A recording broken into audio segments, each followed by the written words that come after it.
You've been following this crisis in your native country from day one. Now, what has this war done to Sudan? Well, I think like everyone else, I'm truly devastated by the human toll of this war. My utmost concern is obviously for the hundreds of civilians who have needlessly died and the hundreds of thousands that have been internally displaced or are now refugees in other countries. But aside from the current humanitarian toll, I'm really concerned about the future economic tolls of the census conflict. So I've been thinking a lot about how even when the fighting stops, the conflict is condemning Sudan to lower levels of growth and economic development for years, if not decades to come. And that's because so much of the violence is occurring in Khartoum and its sister cities across the banks of the Blue and White Nile, Bahrain and Jordan. And so together, this tri-city capital was home to as many as 8 million people, at least before the conflict, was truly the economic hub of the country, producing more than half of the country's GDP.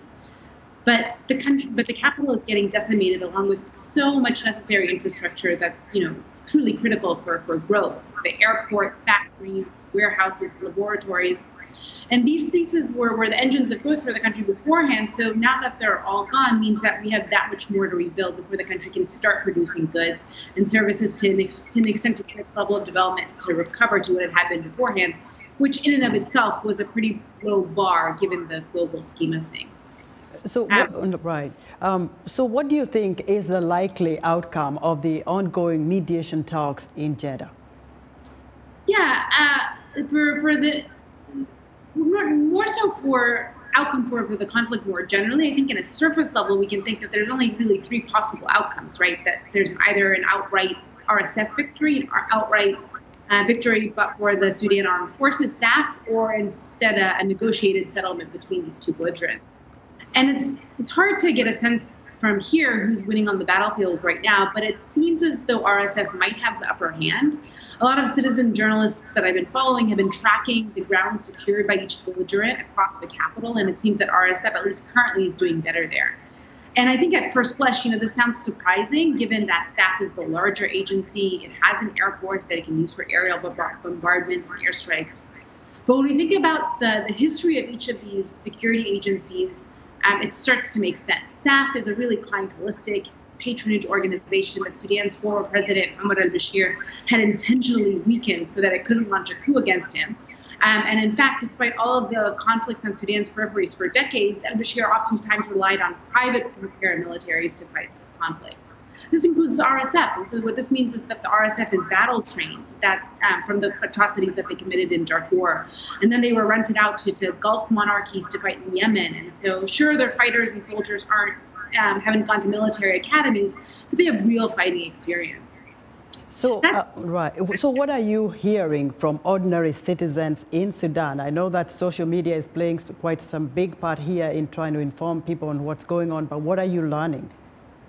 A lot on this front about just the devastating economic toll that we're hearing on the ground. People running out of food, people running out of water, people not having enough insulin or different medicines that they need to take.